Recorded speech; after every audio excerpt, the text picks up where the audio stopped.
Ho, ho, ho! But I wasn't calling you a name. I was trying to be Santa. All right. Hey, everybody. How's it going? It's 12:30. That means you and I have an appointment.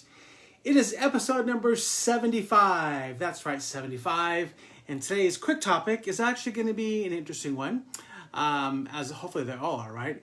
We're going to talk about some of the predictions for 2022 in the real estate market. So before we get started, don't forget, I would love it if you went over to YouTube and typed in Drake's Real Estate TV, hit subscribe. That way you never miss a future episode, all right? So please, if you come on, say hello so I can say hello back. I'd appreciate that.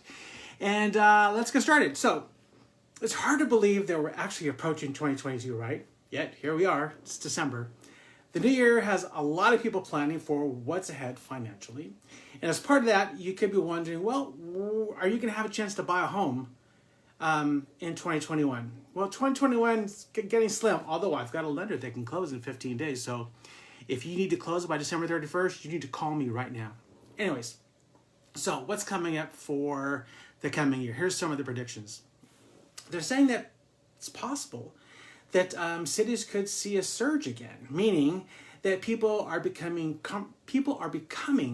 comfortable with big cities again, following the pandemic start, where many people are relocated out to the burbs and less expensive states. So that means that some areas in the Northeast, Southeast, and the West Coast could actually see an increase in real estate action again.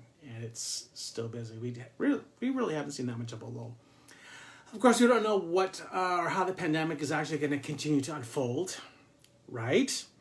And whether that's going to play a role in how willing or reluctant people are going to make a move back to cities, actually. So there are certainly headwinds still being felt in large metro areas that could keep some buyers away. So some people are actually saying that the housing boom actually may lose some steam. So between August 2020 and August 21, home price appreciation average was 19.9%.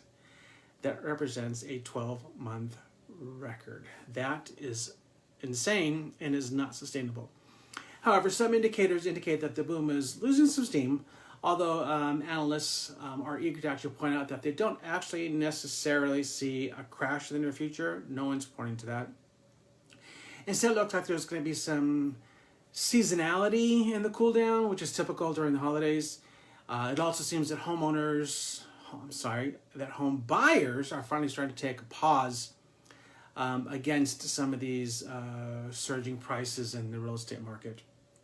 For example, in October, about 60% of the sales involved a bidding war, and that's actually down from the all-time high of almost 75% back in April. Yeah, it's been insane. So there's also a pretty high likelihood that the Federal Reserve is going to raise rates as a way of slowing inflation, and with the rise in mortgage rates, that means that some buyers will altogether just be priced out. That is the way that it goes, right? The higher that the interest rates go, the less power a buyer has, especially if they're not coming in with a larger down, because they're not going to have that flexibility. Of course, there are differing models, right? We've got Zillow. Sorry, every time I say that word, I gag, right?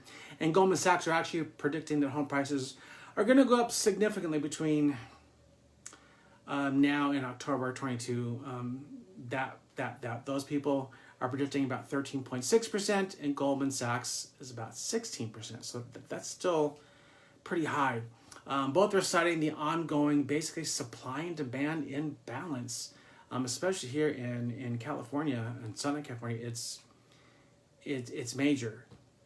They describe the housing shortage as being potentially the longest of all shortages affecting the economy currently. So neither of them see first-time millennial home buyers, that wave of them, easing either. So the 5 largest millennial births are actually between 89 and 1993.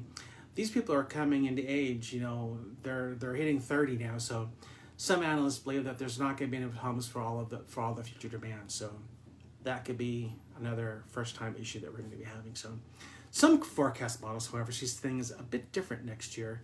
For example, Fannie Mae is predicting that U.S. home prices are going to grow less than 8%.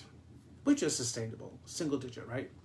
Freddie Mac is estimating 7%, which is higher than the historical norm, but nothing like we have been seeing. So there are some variances in models, and analysts try to predict what will happen with mortgage rates and how employers are going to push people to get back into the office. I have seen a lot of people going back to the office, which of course makes their commutes and the freeways a lot more crowded, right? You probably have noticed that. So the Mortgage Bankers Association, which is an industry trade group, sees the median price home actually decreasing by 2.5% by the fourth quarter of next. And this organization is actually forecasting an average 30-year fixed mortgage rate is actually going to go above 4% by the end of 2022.